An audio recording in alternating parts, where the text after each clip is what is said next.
Hello everyone, good morning అండి. Hello viewers, ఎలా ఉన్నారు అందరూ? ఈరోజు మళ్ళీ నేను ఒక స్పెషల్ రెసిపీ చూపిస్తున్నాను. పాలకూర మీల్ మేకర్ కాంబినేషన్లో అనమాట. సో ప్రాసెస్ చూపిస్తాను. సరిపోయిన ఆయిల్ పోసుకొని ఫస్ట్ జీలకర్ర,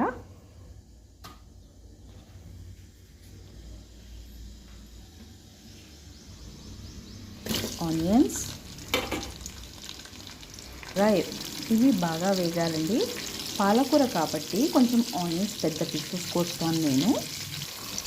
సో కొన్ని పోపు గింజలు అంటే ఏం లేదండి, శనగపప్పు మినపప్పు నేను కలిపి పెట్టుకుంటాను, అవి వేస్తున్నాను. సో ఆనియన్స్ వేగాయి కదా, పసుపు, కొద్దిగా సాల్ట్, ఎందుకంటే పాలకూరలో ఆల్రెడీ సాల్ట్ ఉంటుంది కాబట్టి ఫస్ట్ కొంచెం వేసుకొని మళ్ళీ నెక్స్ట్ టైం అవసరం ఉంటే మళ్ళీ వేసుకోవచ్చు. సో ఆనియన్స్ వేగాయి కదండి, ఎంత బాగున్నాయి చూడండి. ఇప్పుడు మనము మీల్ మేకర్ వేసుకోవాలి. మీల్ మేకర్ ఆల్రెడీ నేను ఒక 2 times జస్ట్ కడిగి తీసేసాను అంతే. వాటర్లో కడిగి తీసేయాలండి, నానబెట్టొద్దు.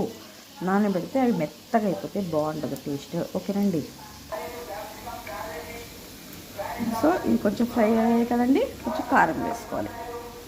కారం కొంచెం బాగానే వేస్తాను, ఎందుకంటే అవి సప్పగా ఉండకుండా బాగుంటాయి. కారం మంచిగా ఫ్రై అయితే బాగుంటాయి. సో ఇందులో టిప్ ఏంటంటే అండి, ఇప్పుడు అల్లం వెల్లిపాయ పేస్ట్ వేసుకోవాలి. అదే టిప్. ఇప్పుడు వేయాలి, ఫస్ట్ వేయకూడదు అల్లం వెల్లిపాయ పేస్ట్, ఇప్పుడు వేయాలి.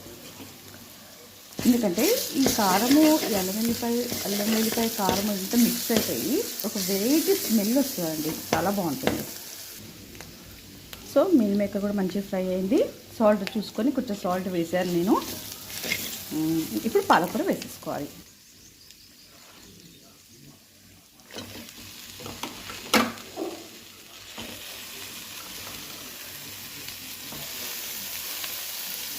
సో పాలకూర వేసి కలిపానండి. ఇప్పుడు కర్రీ అవ్వాలి. ఇంకా దీని మీద మనకు లిడ్ పెట్టుకుంటే సరిపోతుంది. సో పాలకూర మీల్ మేకర్ మంచిగా ఫ్రై అయిపోయిందండి. ఇప్పుడు ఒక స్పూన్ ధనియాల పొడి వేసేసుకోవాలి. చూడండి, ధనియాల పొడి వేస్తున్నాను. ధనియాల పొడితో కొంచెం ఫ్రై అవ్వగానే దింపేసుకోవడమే. ఇది చపాతీలకి, పప్పుచారంచుకి, అన్నంలో కూడా చాలా బాగుంటుంది మీల్ మేకర్ పాలకూర.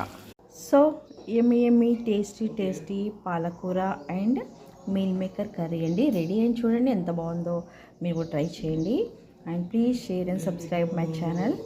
బాయ్ అండి. అండ్ మీరు కామెంట్స్ కూడా పెట్టండి. మీరు కామెంట్స్ పెట్టడం వల్ల మాకు తెలుస్తుంది ఎలా ఉందో అనేది. ఓకేనండి, బాయ్ అండి.